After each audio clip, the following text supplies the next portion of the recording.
If you're writing in your journal, you're not trying to make that entry perfect. You don't care, right? It's because other people are going to see it. And you think if you make it perfect, then nobody can criticize it. So you're going to try everything you can to make it as basically bulletproof as possible. And everybody will be happy. Hey there, I'm Goli and this is Lessons from a Quitter, where we believe that it's never too late to start over. No matter how much time or money you've spent getting to where you are, if ultimately you are not happy, then it's time to get out. If you're feeling stuck and you feel like there's gotta be more, there's gotta be a way to feel fulfilled and excited about what you do, then this is the podcast for you. Each week, I will sit down with an inspiring guest who quit their professional career in order to forge their own path and create a life that they love.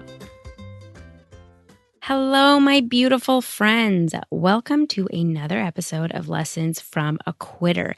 If you are new here, then this isn't the typical format of the podcast. I typically interview other high achievers who have decided to jump off that hamster wheel and find a more fulfilling career. And I will get back to that next week. But on weeks of major holidays in the US, I like to do a solo episode where I can either reflect on things that we've talked about or dive more deeply into a topic that I think can be helpful to a lot of us. And with this being the week of Thanksgiving in the US, I thought it was the perfect time to talk about our need to people please. I think there's a ton of people in this audience, myself included, that would identify themselves as people pleasers. And I think even if you don't identify, this episode can be very helpful because often we don't see that we have these people pleasing tendencies. We may see it as something else. And I have seen now myself and with the people that I'm coaching and the people that I'm helping, how much this tendency is what keeps you stuck in a career that you hate and in a life that isn't fulfilling and in fear and in all these other things that we think are what stops us. A lot of it is rooted in this need to be liked and this need to be nice and this need to be seen as like a good person. And we'll talk about all that. So I really wanted to dive into it, especially this week, since most of us will be gathering with friends and family over the weekend. And I think a lot of times, these tendencies are in hyperdrive. And maybe, this isn't the weekend to start flexing these muscles of stopping these people-pleasing tendencies, but it is something to maybe be aware of this weekend. So I thought it was a good time to talk about it. Now, you might be wondering, what does this have to do with my career or me wanting to quit my job? And I will explain because, again, I don't think that we realize how much our people-pleasing tendencies really permeates all aspects of our lives and how much it is controlling us and kind of keeping us stuck and helpless in certain situations. So I think a lot of us self-identify as people pleasers. I think if you're in a traditional career and if you've kind of followed that traditional path, as most of us have, and even if you've just been raised in this kind of a society, it's no wonder that a lot of us have become people pleasers. Because if you look back at your childhood or how you were raised in school or even your work now, most of it is do what you're told, be obedient, don't make waves. And so I think it's no wonder that we all kind of internalize some of these traits because we want the approval of our parents and our teachers and the people around us. And so we just learn to give them what they want so that they're not angry or upset with us or disappointed in us. And I'm sure everybody has memories from childhood where maybe you were doing something that you wanted to do, you didn't think you were doing something wrong, and yet your parents became upset or angry or disappointed, and you quickly changed that behavior so as not to upset them. And this is kind of a tricky subject. As a parent right now, I really grapple with this, and this is kind of a tangent because this isn't a podcast about parenting, but I think it's really interesting because as parents, we all want our children to grow up and be independent, assertive people that take care of themselves and can handle their own in this world.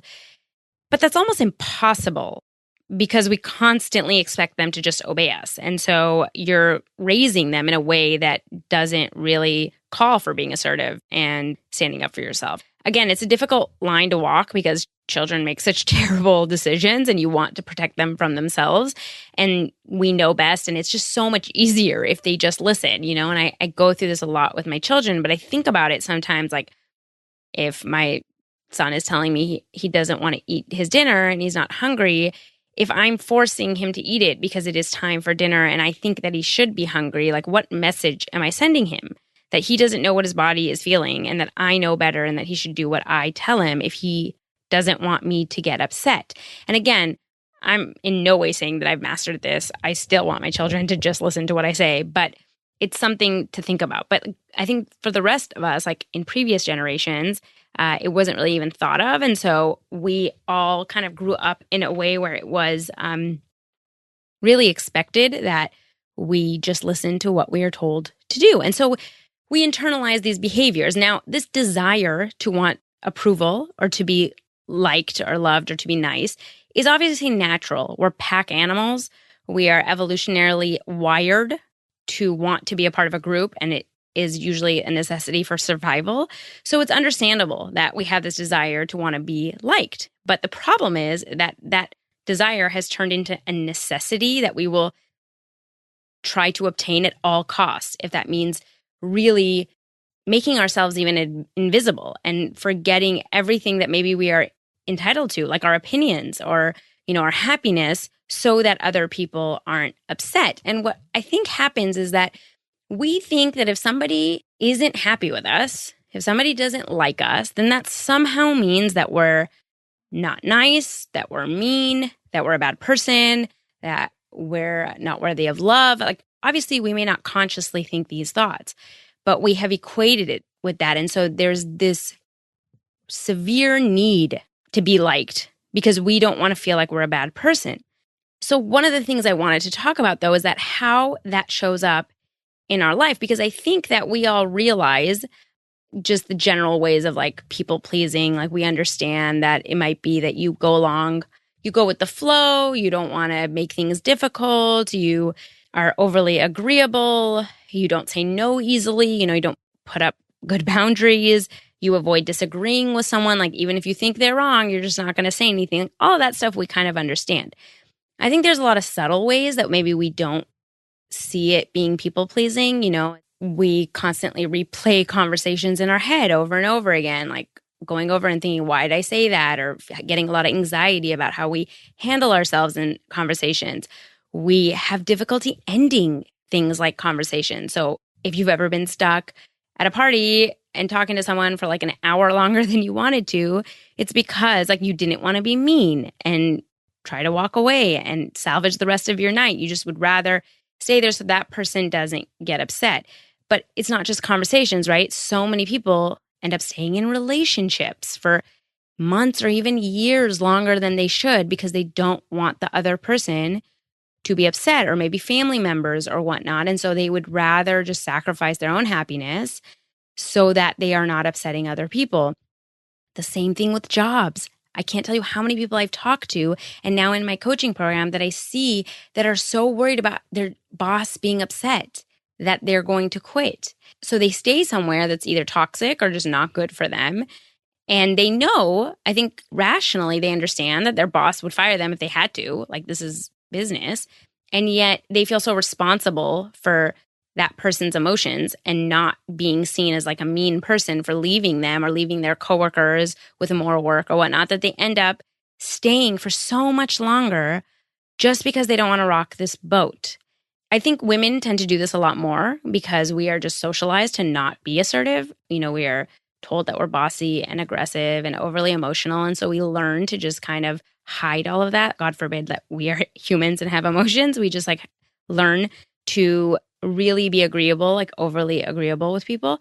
I'm now seeing this a lot in my group coaching program. I have some incredible, competent, amazing women, and they'll say things. I think when you point it out, they realize that it's a ridiculous rule that they've created that they have to live by. But if you don't point it out, they don't realize. We had somebody who was going to a job interview and was talking about the guilt that she felt for turning down that job interview because they had spent so much time bringing her out and, talking with her and maybe like spending the money to fly her out.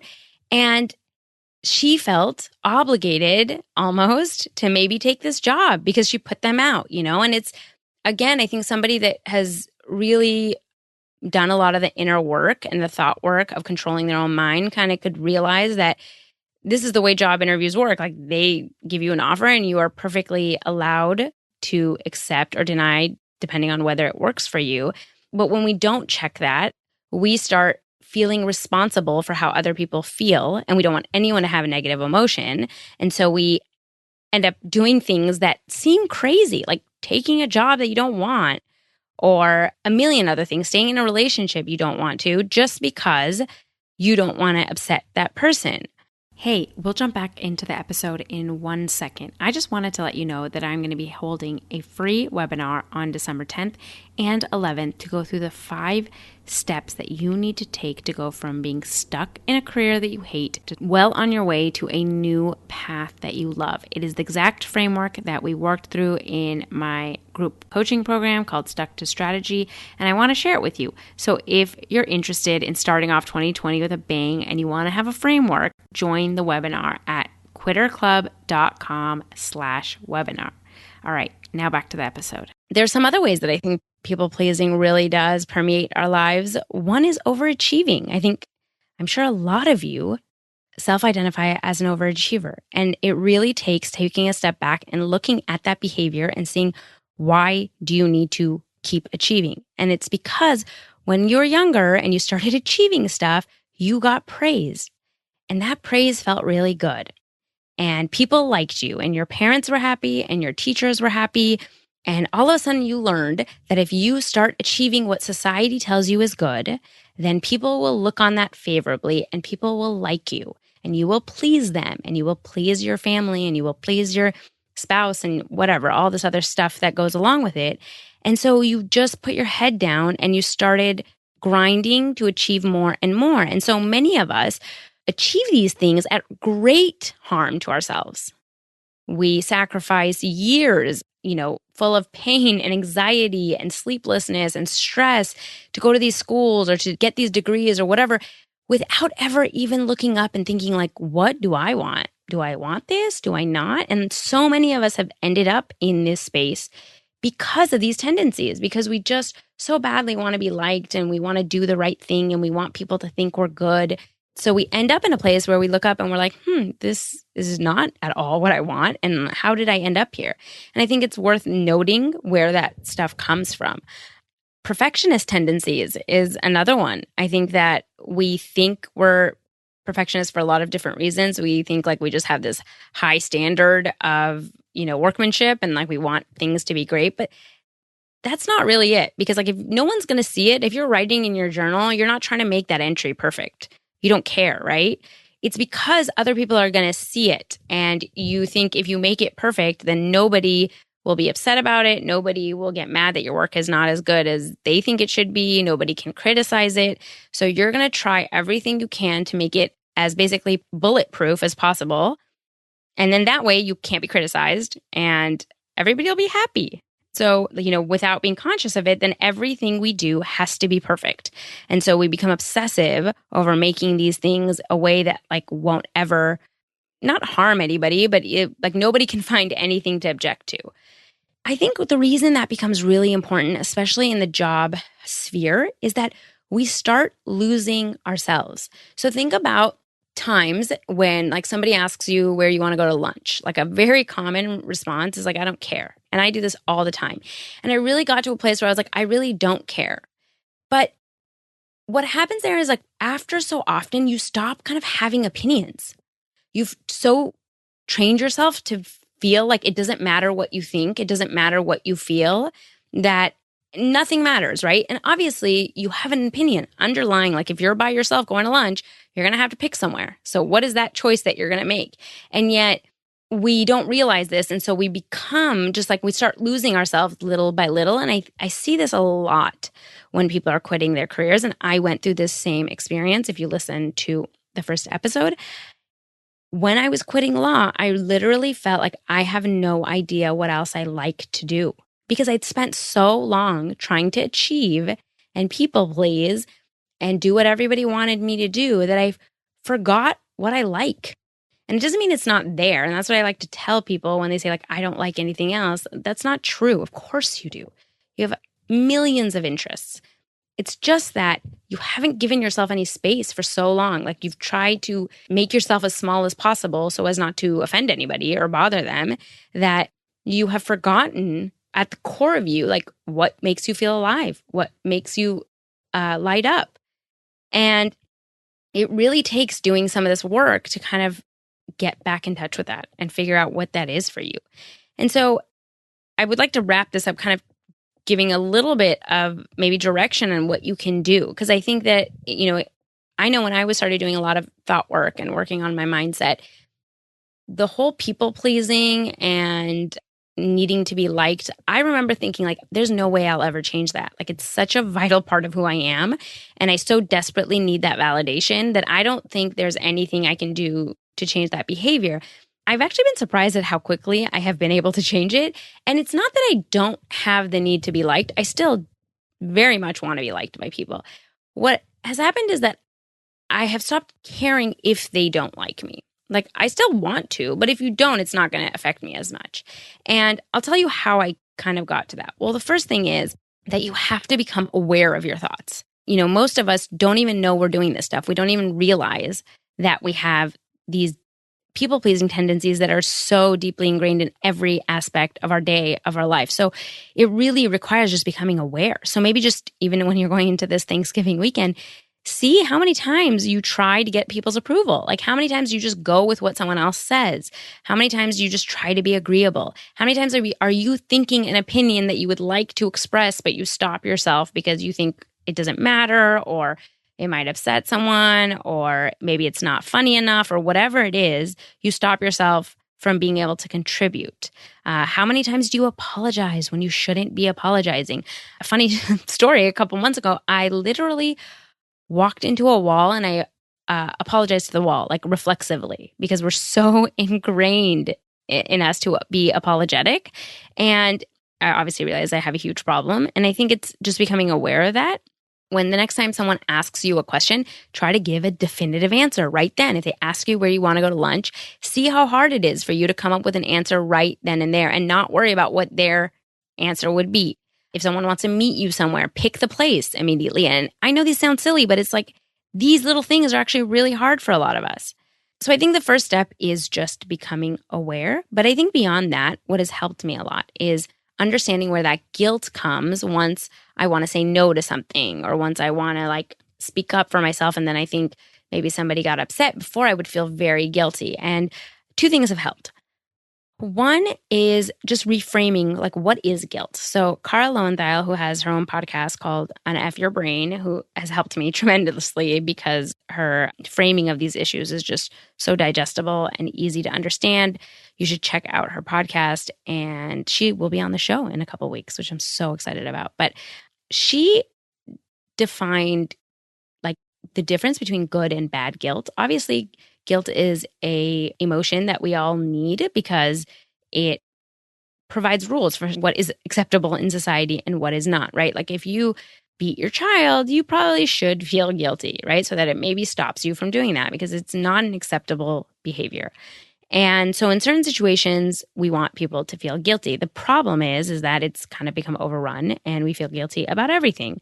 And so the question really becomes how do we identify what that bad guilt is? And the way Cara described it that really kind of hit home to me is you only need to feel guilty about things that you believe that are wrong and you believe are wrong, right? So let's say, like I said, beating your child, it is wrong, and then you also believe it's wrong, then you should feel guilty.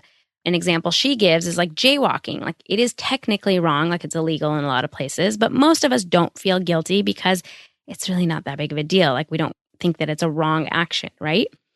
And so when you're feeling guilty about, let's say, saying no, it's a question of asking yourself, do I think what I just did is wrong?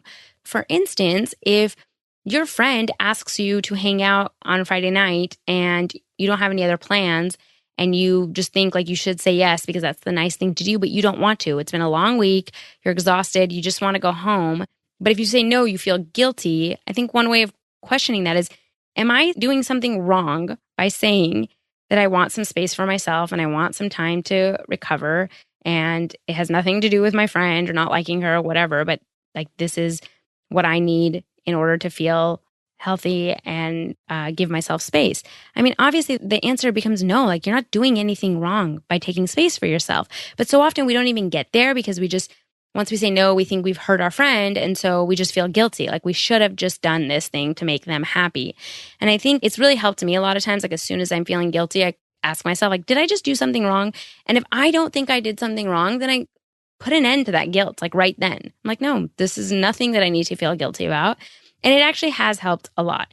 Another way of thinking about this guilt and kind of this destructive guilt that isn't helpful is by understanding the rules by which you're living by, these like unsaid rules that you may not even realize you are operating under. And once you understand that rule, you realize how crazy of a rule it is. And so it kind of takes away that guilt because you realize you can't live by that kind of a rule. So what I mean by that is Dr. Aziz Gazipura, who was on the show on episode 33, he has a book called Not Nice. And he does this type of work of helping people kind of overcome this lifelong people-pleasing mentality. And what he talks about is the way that we interact is governed by all these secret rules that we've created in our lives.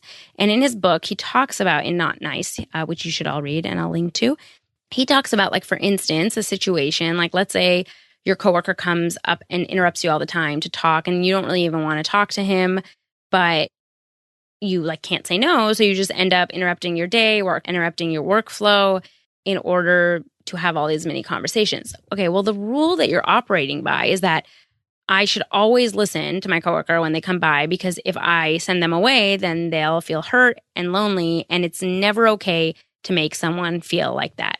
Well, that's a crazy way to live, to think that you're never allowed to do anything that will make someone feel hurt or lonely puts an unbelievable amount of pressure for you to perform in ways that you don't want to so that other people don't feel a negative emotion. And that becomes unsustainable, right? Because we are all adults and we are all responsible for our own emotions and we are not responsible for other people's emotions. And so when you start realizing that you're avoiding all these things because you don't want other people to experience a negative emotion, it starts making you realize like that rule is insane. And you should be able to say like, I have a lot to do and I can't chat right now because I want to get to my work. And if that person feels upset, then that's unfortunate, but it's okay because you are also entitled to do the thing that you want to do. And so for me, it's really helped to think about these rules. And one of the ways that Dr. Aziz says that you can kind of uncover your own rules is to just sit down and think about the different aspects of your life. So let's say like in a conversation and ask yourself like, what should I always do? What should I never do? And think about what you come up with. Like, what should I never do? I should never walk away when someone is talking. I should never interrupt them with my own opinion if I disagree with them. I should never end the conversation because then they'll feel upset or feel like they weren't interesting. And when you start uncovering all these rules that you've created for yourself, you start realizing like how insane those rules are and how much more you can give yourself permission to live by other rules and say like, okay, you don't have to be rude, you don't have to be a jerk, but you can decide to create more sustainable rules to live by. And I think you can do this in every aspect of your life, in your relationships, in your work, in all of the things that you do. And you can start creating rules that really honor what you need and what will serve you. And I know in my life, having done a lot of this work and having really thought about what rules I want to live by, it's actually really deepened my relationship with people. It's helped me let go of a lot of resentment because a lot of times I would do things and then feel resentful because I didn't want to do it, but I did it because I didn't want to upset other people. And now I feel so much more empowered to also not make an excuse or not to lie and say like, oh yeah, I have plans, but rather just be really honest and say like, hey, sorry, I'm just really wiped from this week. I really want to hang out, but I just can't. Like this Friday, maybe we can set up another time. And I feel like it has deepened so many of my relationships because I feel so confident in myself and I feel like I am really allowing that other person to also be responsible for their own emotions, and I'm not taking that on. And I think most of us want that, we want other people to be honest with us too. Like nobody wants someone to lie to them and try to make an excuse when they can't hang out because they're so scared that you're going to be upset, right? You'd rather them just tell you like, hey, I'm not feeling up to it. But we've all developed these rules without really understanding. And so we start playing these games and we create these little white lies and we do all this stuff in order to protect each other. And I think that that really inhibits even the types of relationships that we have.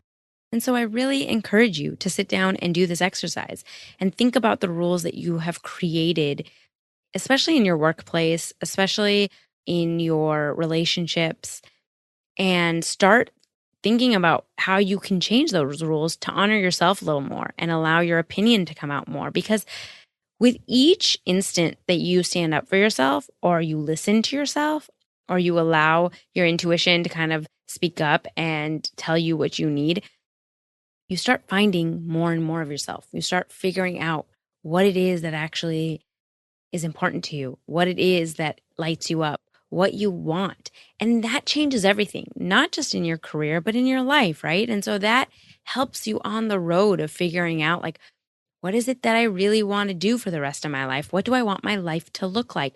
Who are the people that I want in my life? Who am I choosing instead of just dealing with it because I just want to be seen as a nice person? And how can I change this view of myself, like to accept that I am a nice person, but a person with needs and opinions, and I have just as much right to show up fully as myself as anybody else does. And so I'm going to start taking steps to do that. And so I really hope you do. And I hope that this has been helpful in some way and that these steps will help you even uncover some things that you may not have noticed that you were doing. And so with that, I hope you all have a wonderful Thanksgiving holiday and that you take care of yourselves as much as you take care of your families. And I will see you on the next episode back with another interview. Thank you so much for listening. I can't tell you how much it means to me. If you liked the podcast, please rate and review us on iTunes. It'll help other people find the show. If you want to connect or reach out, follow along on Instagram and Facebook at Lessons from a Quitter and on Twitter at Quitter Podcast. I would love to hear from you guys, and I'll see you on the next episode.